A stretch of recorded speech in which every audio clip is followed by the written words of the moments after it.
সংগঠক হিসেবে উপস্থিত হয়েছে।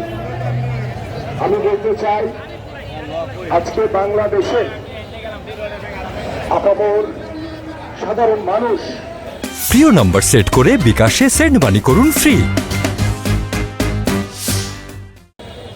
আজকে বাংলাদেশের জনগণ, ছাত্র সমাজ, যুব, বাংলাদেশ ক্রিকেট বোর্ড সহ বিসিবি সহ বাংলাদেশ ফুটবল ফেডারেশন, বিভিন্ন যে ফেডারেশনগুলি রয়েছে, এই স্বৈরাচার সরকার দীর্ঘ 17 বছর ধরে তারা রাজনৈতিকরণ এবং দলীয়করণ করে বাংলাদেশের স্পোর্টসকে ধ্বংস করে ফেলেছে।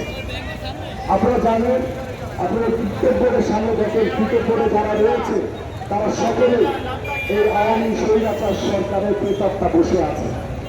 আজকে যেখানে ছাত্র সমাজ, আজকে সারা বাংলাদেশের মানুষ থেকে উঠেছে পরিবর্তনের জন্য।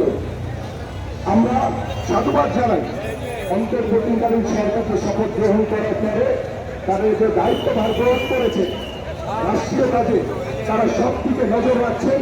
এবং আমি আমাদের মাননীয় প্রধান উপদেষ্টার দৃষ্টি আকর্ষণ করছি এবং আমাদের যিনি দায়িত্ব রয়েছেন যুব ও ক্রীড়া উপদেষ্টা হিসেবে আমি তার দৃষ্টি আকর্ষণ করছি যে অনতিবিলম্বে আপনি দায়িত্ব নিয়ে সবকিছু দেখে আপনি ক্রিকেট বোর্ডে যারা রয়েছে তাদের পদত্যাগ আমরা সকলেই দাবি করছি।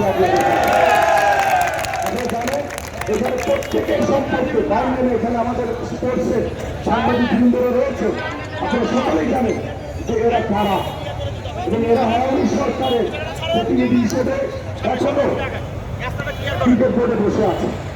আমরা চাই আগামী দু একদিনের ভিতরেই তারা অবশ্যই যাতে এই ক্রিকেট বোর্ড থেকে পদত্যাগ করে। আমরা জানি যে এখানে আইসিসির কিছু নিয়ম নীতি রয়েছে, আমরা অবশ্যই সেই গঠনতন্ত্র মোতাবেক যেটা করবে সেটা আমরা করবো।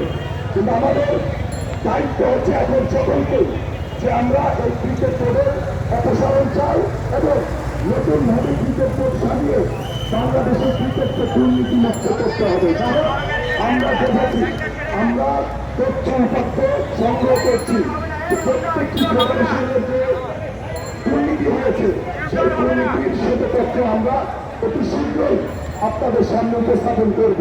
তাই আসুন, আমরা চাই শান্তি শৃঙ্খলা বজায় রাখতে। আমরা চাই না বাংলাদেশে আর কোনো স্বৈরাচারের আবির্ভাব ঘটুক। আমরা চাই না কোনো বাংলাদেশে আর কোনো স্বৈরাচারে উৎপন্ন হোক।